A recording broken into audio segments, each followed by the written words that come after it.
দুই তিনজন আসিফ দুই প্রতিষ্ঠান, এক দুই তিনজন আসিফ দুই প্রতিষ্ঠান।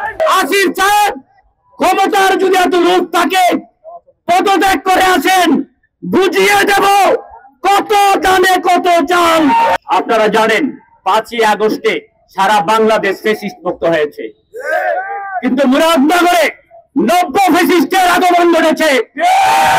এই নব্য ফ্যাসিস্ট ইউসুফ আব্দুল্লাহ হারুন এর সহযোগিতায় আমাদের নেতা আলহাজ কাজী শাহ মুফাজ্জল হোসেন কাইকুয়াত সাহেবের বিরুদ্ধে ষড়যন্ত্র করে যাচ্ছে।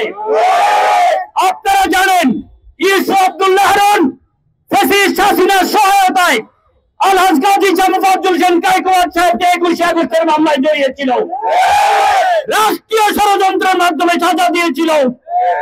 অত্যন্ত দুঃখের সঙ্গে বলতে হয় এই উপদেষ্টা আসিফ রাষ্ট্রীয় যন্ত্র ব্যবহার করে, রাষ্ট্রীয় ক্ষমতা ব্যবহার করে আমাদের নেতা আলহাজ কাজী শাহ মুফাজ্জল হোসেন কাইকুয়াত সাহেবের বিরুদ্ধে ষড়যন্ত্র করে যাচ্ছে।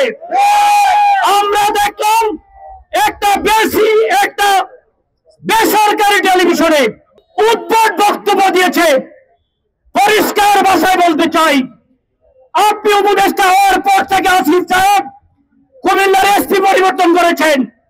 এসপির মাধ্যমে মুরাদনগরের ওসি, বাঙ্গুরার ওসিকে নিয়ে এসেছেন।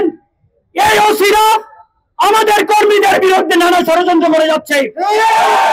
একদিন আগে আমাদের এক কর্মীকে পিটিয়ে মেরে ফেলেছে।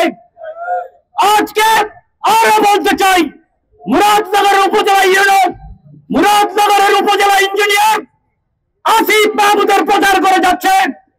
পরিষ্কার ভাষায় বলতে চাই, ইউনূস সাহেব, ইঞ্জিনিয়ার সাহেব, ওসি সাহেব, আমরা আপনাদের বিরুদ্ধে অভিযোগ দাখিল করে রাখবো। ক্ষমতা বেশি দিন নাই, আপনাদেরকে আইনের আওতায় হবে।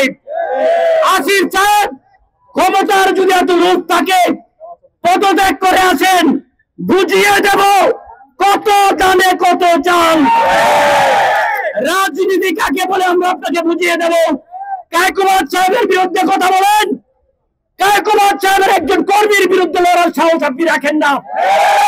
রাষ্ট্রীয় ক্ষমতা ব্যবহার করে কথা বলেন, রাষ্ট্রের পদগুলো ছাড়েন, রাষ্ট্রীয় শপথ ভঙ্গ করেছেন, রাষ্ট্রীয় টাকা দিয়ে নির্বাচনী প্রচারণা চালাচ্ছেন। আপনার বিরুদ্ধে আইনানুগ ব্যবস্থা গ্রহণ করা হবে। এক দুই তিনজন আসিফ দুই প্রতিষ্ঠান, এক দুই তিনজন আসিফ দুই প্রতিষ্ঠান, আসিফ দুই প্রতিষ্ঠান, এক দুই তিনজন আসিফ দুই প্রতিষ্ঠান।